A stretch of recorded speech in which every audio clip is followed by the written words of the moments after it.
jërëjëf baal nañ ñun topp ñu kenn incha allah topp ñu benn sage-femme wala hôpital wala dara amuñu problème ak kenn comme ni ma ko waxee. alhamdulilah. baax na macha allah. baalante àq bi rek moo ci am solo.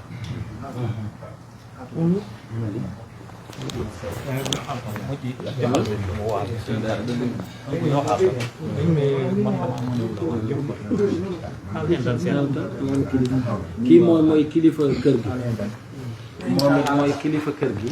aywa alhamdulilah moom it mu sànni. aywa borom kër gi xol bi def fees mënul wax waaye li mu wax rek doy na. baal nañu ñëpp àq baalante nañ àq rek doy na. salaamaaleykum maa ngi leen di nuyu yéen ñëpp di rafetlu teewaay li ñu dajale fii di gërëm Thierno Saykou ci lii mu ñu dajale fii yàlla def ñun ñëpp suñu xol yi feesoon na waaye yëpp bàyyi nañ jéggal nañ ñëpp di ñaan ñëpp ñu jéggal na yàlla nañu yàlla boole jéggal li ñu fiy dox yàlla na ko yàlla sotti si jàmm mu nekk ñun ñëpp ñu jëriñoo ko ngeen baal ñu àq dama mënewul a wax moo tax mais maa ngi leen di remercier bu baax a baax ok est-ce que Amadou Tidiane lii nijaayoo xale bi. waaw Serif résumé ko français. Serif ay nijaay ñëwal ni joodo sax. fii ñëw ni ñëwal ni seetu ca ci bisi bëlbët fii nga ñëw ci ziyaada bi nekk dana la ko jëggal toogal nii ci kaw rek. A'ouzou billahi samil alim minash shaitani rajim. Bismillahir rahmanir rahim. Nous commencerons d'abord par rendre grâce à Allah subhanahu wa ta'ala et prier sur le sceau des prophètes Mohammed, paix et salut sur lui. Nous profitons de cette opportunité coïncidant avec le mois de Ramadan pour demander pardon à tout le monde. Et devant notre guide spirituel et marabout, Thierno Cheikh Omar Mohamedou Bachir Mountaga Daha Cheikh Omar, nous réitérons nos condoléances à la famille de la défunte de Sokhna Assou, qui fait partie de la nôtre. Donc, elle est partie à la fleur de l'âge, dans des circonstances difficiles, mais nous acceptons la volonté divine. C'est ce qui nous réunit aujourd'hui. Donc, la famille est là, son mari, sa maman, ses tantes et son oncle. Donc, la famille est venue sous les auspices de notre guide pour rencontrer les membres de l'hôpital de Louga, qui ont accepté également de venir nous rencontrer, parce que nous sommes tous des musulmans. Donc des fautes, des erreurs peuvent se produire, mais après ce qui est important, c'est de se retrouver autour de l'essentiel. Donc on est tous des musulmans. La famille donc a accepté de pardonner. Donc monsieur le directeur de l'hôpital l'a dit. Monsieur le directeur de l'hôpital l'a dit. La procédure judiciaire est en cours, donc on ne peut pas l'arrêter parce que nous sommes tous des justiciables, mais acceptons quand même que nous sommes des êtres humains. Donc quand des choses pareilles se produisent, on peut s'en offusquer, on peut montrer notre amertume, mais après on doit quand même revenir sur terre. Et le guide, notre guide là, le reconnaît. Il est sénégalais, c'est un être humain, il est de Louga. Et les choses se sont déroulées à Louga. Donc il nous fallait se retrouver. Donc ce sont là les raisons pour lesquelles on s'est retrouvé ici. Son mari également est là, Modou Mboup. Il a accepté parce que c'est un être humain. Il a perdu un être qui lui est cher, son épouse, mais quand même acceptons la volonté divine. Donc le reste, attendons la décision de la justice, mais quand même nous sommes appelés à vivre ensemble. Nous sommes des usagers de l'hôpital. Donc on est appelé demain à venir faire des prestations là-bas au niveau de l'hôpital. Donc ceux-là, ils sont là pour nous. Donc ils travaillent pour nous, c'est nous qui les payons. Donc nous ne devons pas avoir de différends, nous ne devons pas avoir de problème. Donc c'est dans ce sens qu'on s'est réunis aujourd'hui, en ce mois béni du Ramadan, pour nous retrouver autour de l'essentiel. Nous remercions vivement notre guide et référence Thierno Cheikh Omar Mohamedou Bachir. Nous remercions également son vénéré père et marabout, Thierno Bachir Mountaga Daha, le khalife général de la famille omarienne. Et au-delà de ces deux personnalités, toute la Oumma islamique, tous les Sénégalais de manière générale. Je vous remercie. Merci. merci. Ciao. lépp lu jaar na yoon.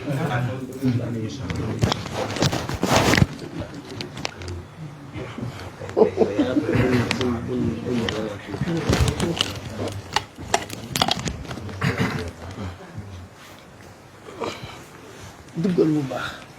si la xaar portable yi ñëw. pare nga ceer.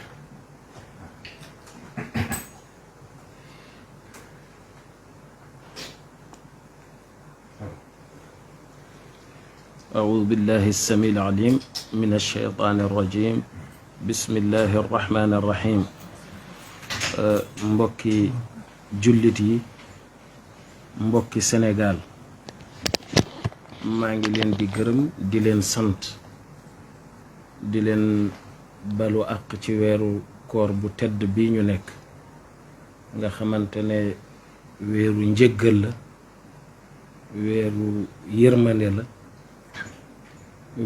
weeru baalante àq la di leen balu àq di leen baal di ñaan yàlla nañu yàlla boole baal jéggal ñu ñun ñépp di kontaan ci lii fi xew ci benn njaboot duma wax ñaari njaboot ndax benn njaboot moo fi nekk Louga benn bopp la kenn mënu koo xar ñaar muy sama njabootu bopp bi nga xamante ne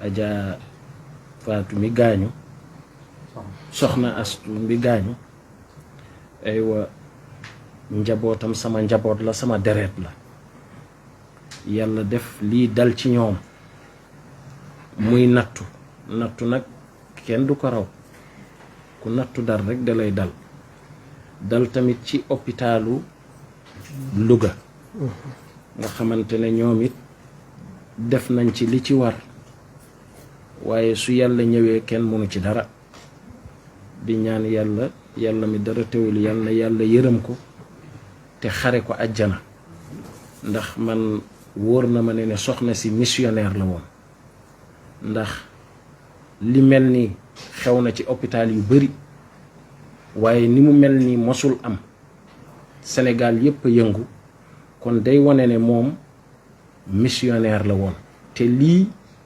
am naa yaakaar yàlla mën na fi jaare hôpital yi nekk ci Sénégal yépp jaar fi baaxaat jag comme niñ ko bëggee